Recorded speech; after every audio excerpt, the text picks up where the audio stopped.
Hi friends, ఈరోజైతే మనం పెద్దంతల్లి దేవాలయం దగ్గరికైతే వచ్చేసామండి. మా వారు నేనైతే వచ్చేసాము. అమ్మవారి గుడిలో 3 రోజులైతే పూజలైతే జరుగుతున్నాయండి. 3 రోజులు పవిత్రోత్సవాలు అయితే జరుగుతున్నాయి అమ్మవారి గుడిలో. కాబట్టి అమ్మవారిని అయితే దర్శించుకుందామని వచ్చాను. గుడిలో పూజలు అయితే స్టార్ట్ అయినాయి. గుడిలోకి అయితే వెళ్దాం పదండి. ఇప్పుడు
चंबायुदत्तात्मने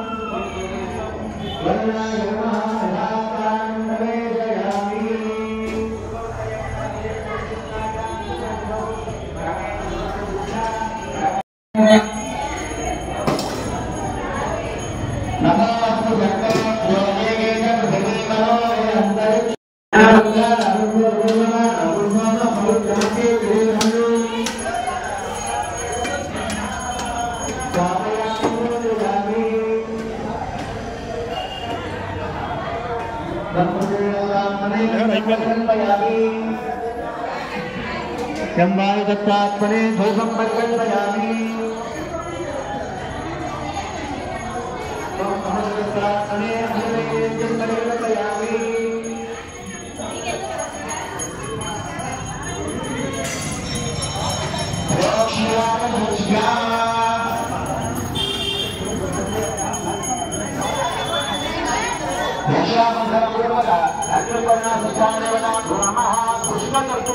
निवेदयामि।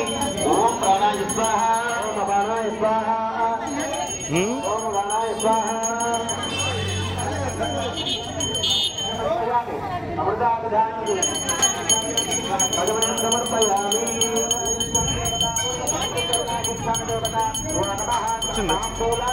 सकल सर्वोपचारान् समर्पयामि।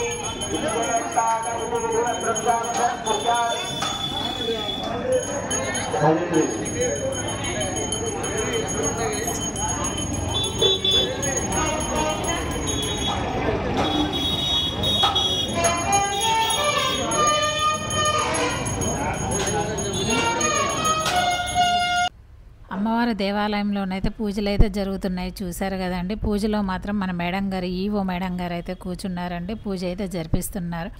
మేము వెళ్ళాము, అమ్మవారిని దర్శనం చేసుకున్నాము, అమ్మవారి దగ్గర బొట్టు పెట్టుకున్నాము, తీర్థప్రసాదాలు తీసుకొని గుళ్ళో నుంచి అయితే బయటకు వచ్చేసి ఇక్కడ లడ్డు కౌంటర్ దగ్గరికి అయితే వచ్చేసామండి.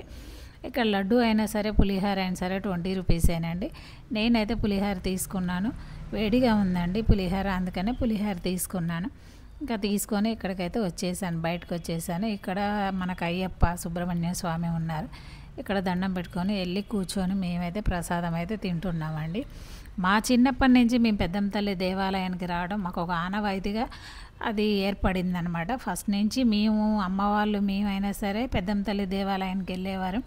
మా వారు వాళ్ళైనా సరే పెద్దంతల్లి దేవాలయానికి వెళ్ళారనమాట. ఏ చిన్న కార్యక్రమం మన ఇంట్లో జరుగుతున్నా సపోజ్ మన ఇంట్లో మ్యాచ్డ్ ఫంక్షన్ జరుగుతున్న ఓనీల ఫంక్షన్స్ అయినా ఫస్ట్ నుంచి పెద్దమ్మ తల్లి దేవాలయానికి వెళ్ళి అమ్మవారి దగ్గరికి వెళ్ళి అక్కడ దండం పెట్టుకొని అక్కడ పాలు పొంగించుకొని పెళ్ళి కార్డు అయితే ఫస్ట్ తొలిసారి అమ్మవారికి అక్కడ ఇచ్చేసి మనం ఇంటికి వచ్చి అప్పుడే స్టార్ట్ చేస్తాము. ఇలా ఒకవేళ మనం మ్యాచ్డ్ ఫంక్షన్లు ఓనీల ఫంక్షన్స్ అయినా సరే కార్డులు కొట్టించినా సరే ఫస్ట్ తీసుకెళ్ళి మేము అక్కడ అమ్మవారి దగ్గర పెట్టేసి అమ్మవారికి ఇచ్చి అప్పుడు మళ్ళీ స్టార్ట్ చేసేవాళ్ళం. ఇలా మాకు ప్రతి ఒక్కటి పెద్దమ్మ తల్లి దేవాలయంతో మాకు ముడిపడి ఉందండి.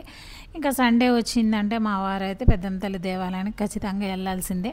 ఎందుకంటే మాకు వెహికల్స్ ఉన్నాయి కదండి. నిమ్మకాయలు తీసుకెళ్ళేసి అమ్మవారి దగ్గర కాళ్ళ దగ్గర పెట్టేసి అమ్మవారి దగ్గర పూజ చేయించుకొని కొబ్బరికాయ కొట్టుకొని కోడి కోసుకొని అలా రావడం మాకు ఫస్ట్ నుంచి ఇంకా అదొక ఆనవాయితీలాగా అమ్మవారికి మాకు అలా ఒక బంధం అయితే ఏర్పడిపోయిందండి. ప్రతి విషయానికి మాత్రం అమ్మవారికి రావాలి, అమ్మవారి దగ్గర దండం పెట్టుకోవాలి,